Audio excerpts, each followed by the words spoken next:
Coming up on Dialogue Weekend, Ukrainian President Vladimir Zelenskyy announces martial law and severs diplomatic relations with Moscow as Russian troops attack and enter Ukraine. How will the U.S. and NATO react? How will Russia react to a new round of economic sanctions by the West? And what are the chances of the conflict escalating beyond Ukraine's borders? Now, on Dialogue Weekend. Hello and welcome to Dialogue. An exchange of fire can be heard as Russian troops near the Ukrainian capital of Kyiv. In a short video, Ukrainian President Volodymyr Zelenskyy said, quote, "Today I asked the 27 leaders of Europe whether Ukraine will be in NATO. I asked directly. Everyone is afraid, does not answer." So have the US and NATO abandoned Ukraine? What are the final objectives of the Russian military operation? To discuss these issues and more, I'm joined by Dr. Zhao Hai, Research Fellow at the Chinese Academy of Social Sciences, Mark Sloboda, a Moscow-based international affairs and a security analyst, and Lincoln Mitchell, Research Scholar at Columbia University. That's our topic. I'm Xu Qinduo. Welcome to the show, gentlemen. So we'll start with the plea from Zelensky. So, Mark, what do you make of his plea? Basically, no answer from the 27 European leaders about his plea for help. Well, the first thing I think it shows is how desperate his regime is at this point, that they have a very short lifespan left. And two, I think it shows clearly that he does not have the support for his regime that he believed he did or hoped he did from the Western countries. Although I think they seem to have made that clear over the recent months, I can only imagine that he hoped that at the end, at some final moment, they would come running to his rescue. But instead, it appears that they have staked him out for the wolves, and none of them is willing to step forward at this point, despite all the money and the arms that they have shoved into the country, continuing to destabilize it for the last, 8 years. Mm-hmm. Well, Dr. Zhao Hai, so, people would say, obviously, the U.S. and NATO, European countries, they have abandoned Ukraine. Ukraine is completely on itself in the military operation against the Russians. Well, first of all, I think we have to separate United States and other European countries. They have different stance on this issue. And I think in the very beginning, Zelensky put the wrong plea to European countries, or NATO for that matter, because the only country that he should plea to is the United States. But in the very beginning that he put the Ukraine government put the wrong hope at the hands of the United States, because throughout this event, the U.S. only purpose is actually to destabilize the country, enticing or trying to provoke the Russians to invade. And at the end of the day, the only purpose is to try to unite all the allies in Eastern and Western Europe under the direction of the United States, rather than to protect Ukraine and its people, rather than solving this problem on reasonable terms. So overall, if we look at the current picture, I think the fault is squarely on the Ukraine government for putting this false hope on the U.S. at this moment coming to their rescue, because the U.S. from the very beginning refused to do so and never wanted to do so. Okay, Lincoln, so Ukraine was made to believe that NATO or the United States will send troops to help them in time of crisis? No, of course not. I mean, Ukraine has known from the beginning that NATO and the United States, or the United States individually, or any combination of that, was not going to send troops. That has been obvious from the beginning. It is true that Zelensky's regime is in peril, but Zelensky's regime is in peril because the country is being attacked by Russia. It is also true that Ukraine is on its own now. It is not true that the United States misled Ukraine. The United States has been straightforward about this. What is important to note here is that it is the Ukrainian people who overwhelmingly want to distance themselves from Russia. Poll after poll after poll in Ukraine has shown that, particularly, or most notably, since the 2014 incursion into Crimea and the Donbass region. So Ukraine is not turning to the West because the West is enticing them. Ukraine is turning to the West because they are afraid of precisely what is happening this week in Ukraine. Here, obviously, there's Ukraine was told that there's hope for NATO membership. And for the one of the requests from the Russian side is, there's no NATO membership for Ukraine because of the Russian security concern. There's a former U.S. Congresswoman, Tulsi Gabbard. She said Ukraine crisis is avoidable if the U.S. and NATO had simply acknowledged Russia's legitimate security concerns regarding Ukraine's remote NATO membership. Why couldn't the U.S. simply acknowledge that and told Ukraine, sorry, there's no NATO membership? You've raised a very good question here. In 2008, I'm not going to give a big history lesson, but in 2008 in Bucharest, the United States and other NATO countries told Ukraine and Georgia that they would get into NATO eventually. Since then, they've never given them a membership action plan, which is the next major step to getting into NATO, and they've kind of strung them along. However, everyone, including the leadership of Russia, the leadership of the United States, the leadership of Ukraine, and all the NATO allies know that Ukraine was not getting into NATO anytime soon. Or now they're certainly not getting into NATO anytime soon. The question of the principle on which the United States stood, which is essentially we decide who, or the NATO stood, we, not Russia, decide, was an odd principle on which to hang the future of NATO. Because that principle, instead of, you're right, the deal could have been cut, which is, let's be honest here, Ukraine's not getting into NATO anytime soon, and if we come out and say that, we can avoid a Russian invasion. The only rational reason for not doing that is that there's something more to what is going on here than simply NATO. If we see this crisis through the lens of Ukraine's NATO aspirations, we miss some important pieces. Because on the NATO side, yeah, the deal could have been cut and should have been cut because they're not getting in anyway, and that was true a year ago, 6 months ago, et cetera. Otherwise, probably the Ukraine will probably see things clearer, that there's no NATO membership, there's no hope for that. So, Mark, and you string, as Lincoln said, it's because of Russia, because of the Russian military operation. So, Ukraine is in a crisis now. Okay, first of all, it is not at all true that this regime is representative of the entire Ukrainian people.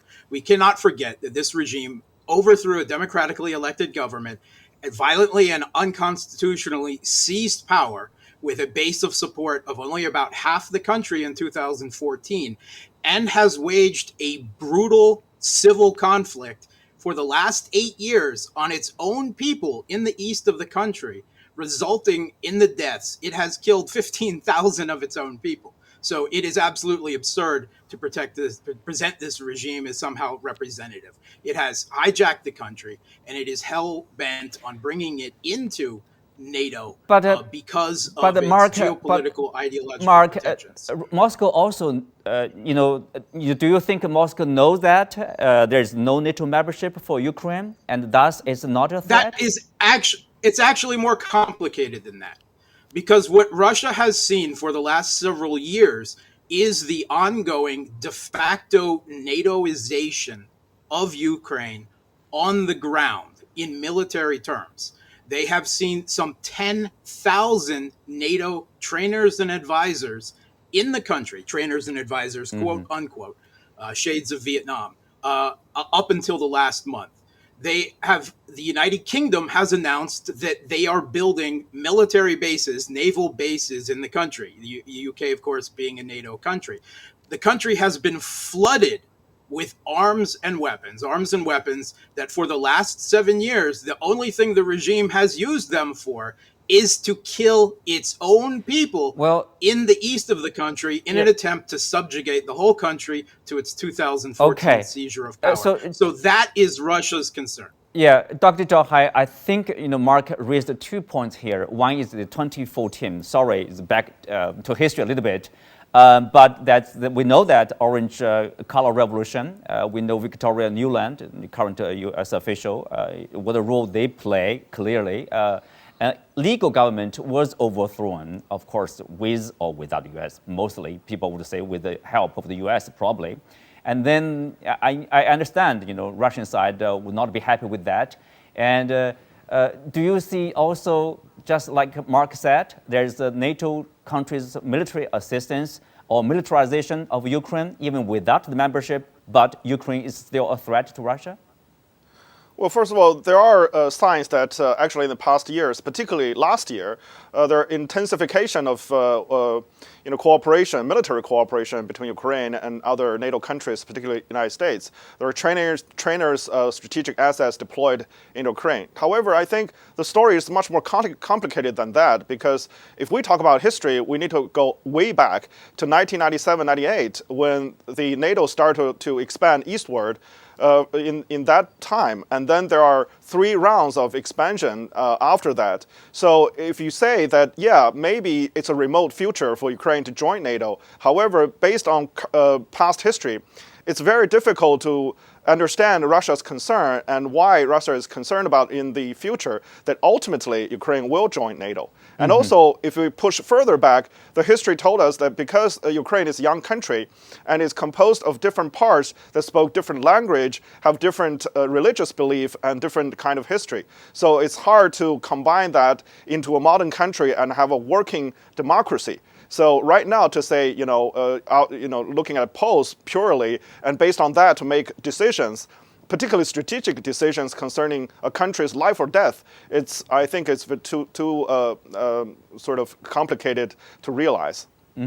Well, also the U.S. policy or U.S. attitudes toward Ukraine. We have a short video clip. Let's take a look at, in particular, the change of attitudes or change of policy from Washington. President Biden. As we celebrate 30 years of Ukrainian independence, the partnership between our nations grows stronger, and it's going to even become stronger than it has been. And the United States remains firmly committed to Ukraine's sovereignty and territorial integrity in the face of Russian aggression, and our support for Ukraine's Euro-Atlantic aspirations. If Russia makes a choice to further invade Ukraine, we are jointly ready, and all of NATO is ready.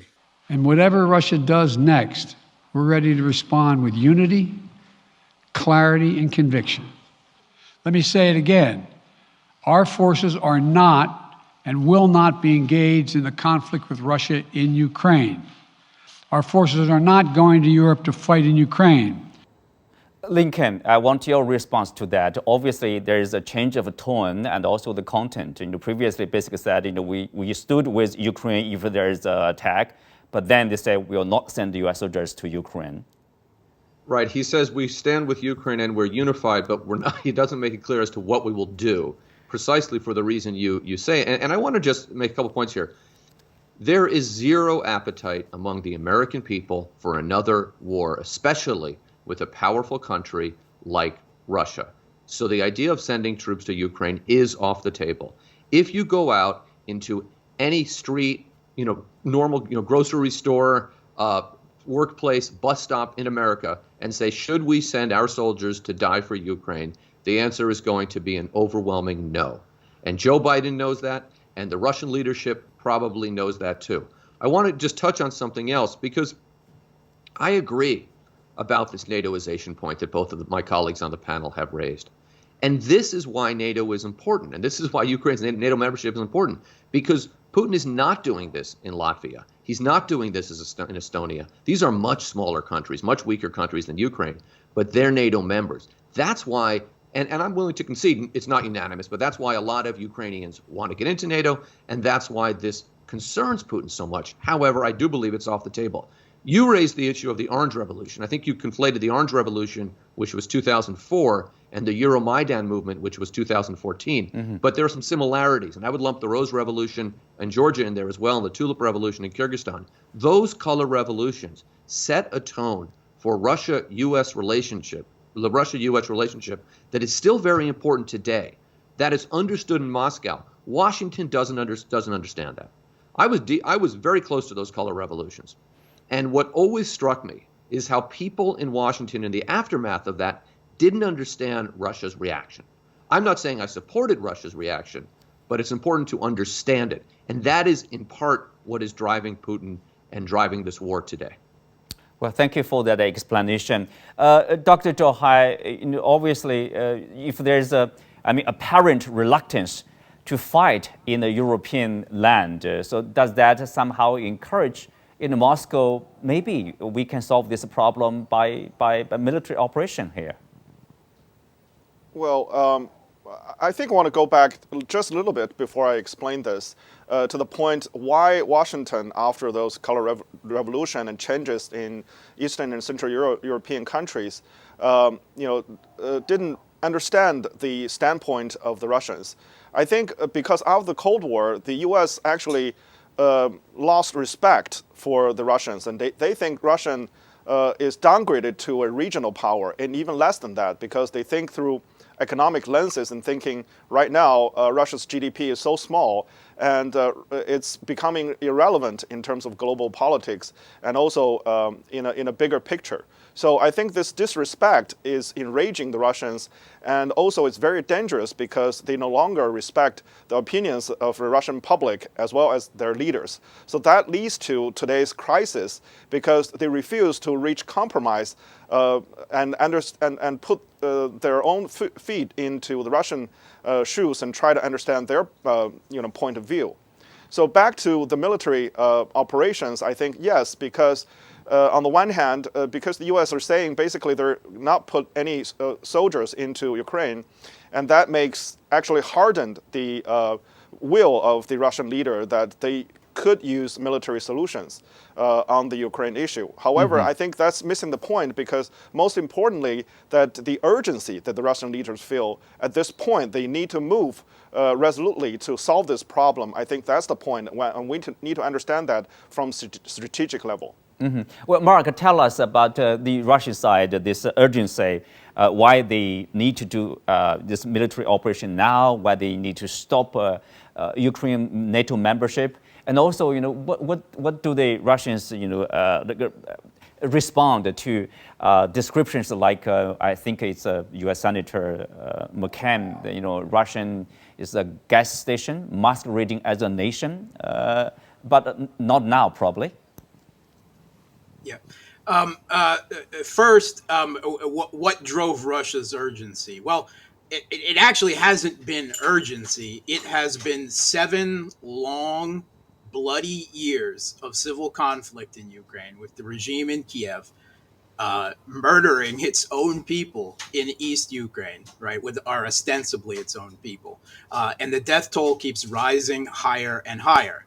And during those 7 years, Russia is also seeing this increasing militarization de facto on the ground of Ukraine by NATO as essentially a military outpost against Russia. Not at all dissimilar to what the United States is doing with Taiwan against China.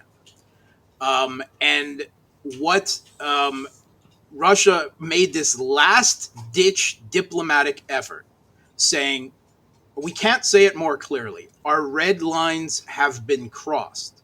If you can't adhere to the Minsk protocols enshrined in a UN Security Council resolution that supposedly everyone has agreed to after 7 years, then there is no diplomatic solution. If you can't guarantee that Ukraine will not join NATO, that you will stop this militarization of Ukraine against us, then we are going to have to take what they described as technical military action. And it was pretty clear from the buildup that they were conducting over months that this was going to be a military intervention. And they're like, let's talk about this. Let's sort it out peacefully. Let's agree to what everyone has already agreed to.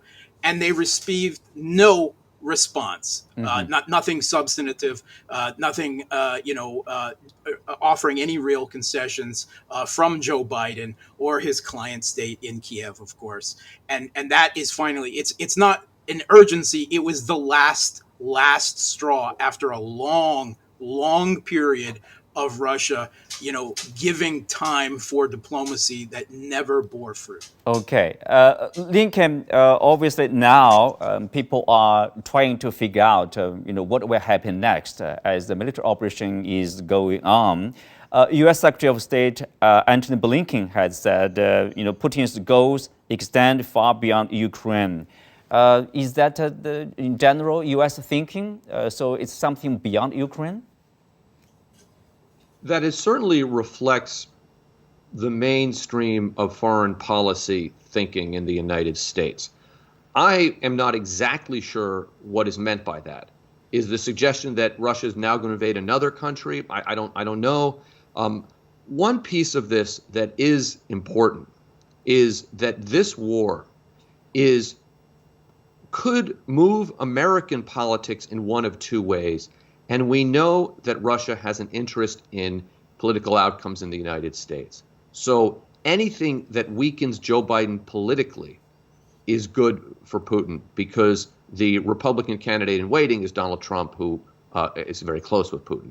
So I'm not quite sure what is next, but that is very much the position of the West. And I know I'm not giving you a very clear answer here because I don't really know what is meant by that statement, but I'm sorry, go ahead. Yeah, Mark, I know you want to respond. So what's the, people are trying to figure out what's the end goal of the military operation? What kind of Ukraine will be acceptable? Zelensky is reported the latest to offer to talk. Yeah, I have to disagree. I think it's a typical American hubris to think that the rest of the world is so concerned with their petty partisan politics back and forth when their foreign policy does not substantially change. And actually, the worst of Russian-U.S. relations in the last decade occurred during Donald Trump's presidency, with some 80 rounds of sanctions against Russia delivered during Russia has an interest in destabilizing the United States. The best way to do that is to bring Donald Trump back to power. That's why he supported him in 2016 and 2020. But there's a point, Mark. Well, right? I don't think it's quite like an interest of the U.S. interest in destabilizing Russia by helping ensure and crowing about Boris Yeltsin getting elected in a election. I didn't say that the U.S. didn't. I didn't make that assertion. I'm talking. I'm not. I just wanted to make this assertion. I'm not saying the U.S. has complete innocence here, but I'm saying if you want to understand Putin's endgame, that is one way that it extends beyond Ukraine. Okay, Putin's endgame is not concerned about Russia, it's about Ukraine.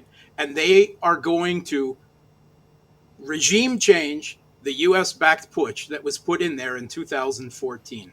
They are going to re-elevate the political voices and representation of East Ukrainians that have been repressed and they are going to have an unstable for the last Ukraine on their border and take casualties.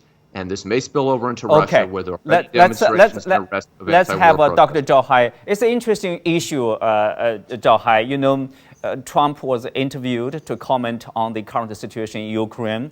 He said, Putin is a genius, he's savvy, we should send some troops, peacekeepers to our southern borders. But there's a real possibility that Trump could become the next president in the United States. What does that mean to the European countries?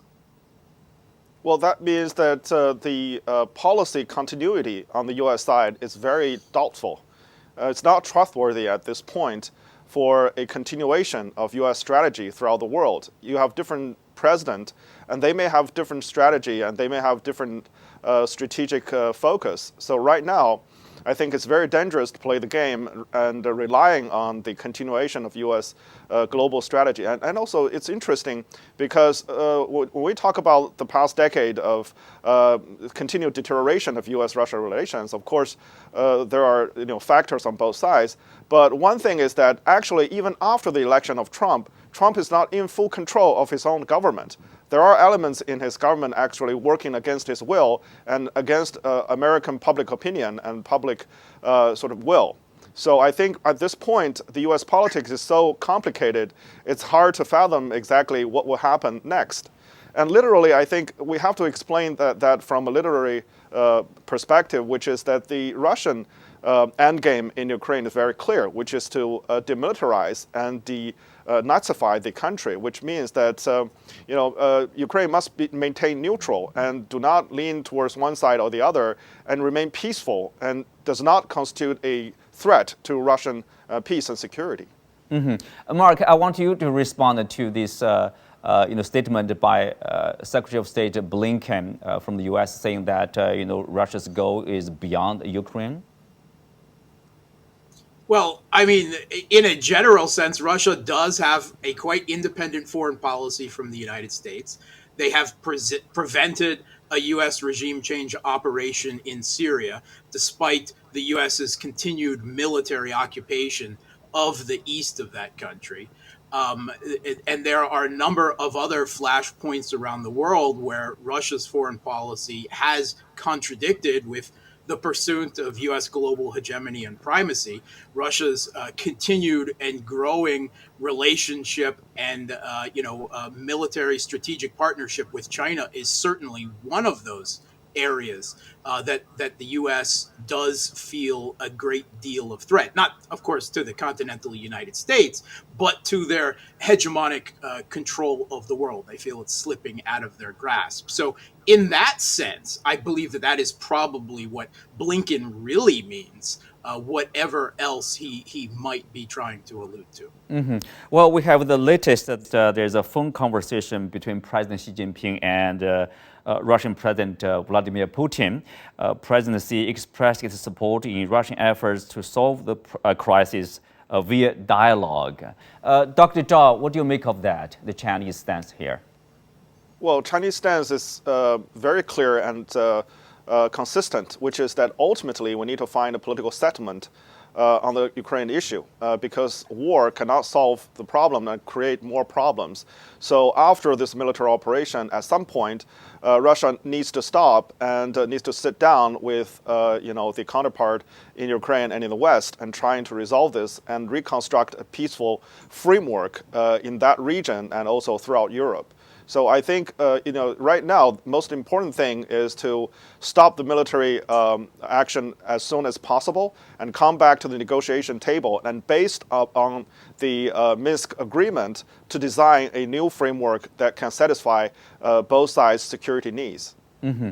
Well, Lincoln, obviously with this military operation, people are talking about the end of, this unipolar world, global system. Now there's probably new global orders being shaped. What does this mean to European countries and to NATO, let's say? Well, I think we've been in a multipolar world for a few years now. The U.S. hegemony is past its sell date. I don't think it's really it's maybe the biggest, but it's not the only power in the world anymore. What this means for Europe is what it's meant for Europe for quite some time now, which is that they have to navigate a path between the U.S. and the other powers, which is not so much Russia, but it's China. And if China is supporting Russia in this, then it's Russia as well. But that they want trade with China, they want good relations with China, just like they want trade and good relations with the U.S. And the hope for Europe, if you're sitting in Spain or somewhere, is that you don't have to choose. As far as NATO goes, NATO's a military alliance, so it's a little bit different. And this conflict has done more for the moment to unify NATO than anything else in a while. And I very much want to echo one of my colleagues' points. The United States, when we have these new presidents who come in and then with dramatic shifts, and then we have a Biden or before him an Obama who have to go back to Europe and say everything's okay now, that is destabilizing to the alliance, and that is destabilizing to America's relations with Europe. Obviously, it's not completely okay with the latest development. It will take at least some time to stabilize that situation in the European land. Well, with that, we come to the end of today's show. Many thanks to our guests. You can also find us on the CGTN app or on YouTube. Thank you for being with us. I'm Xu Qinduo. See you next time.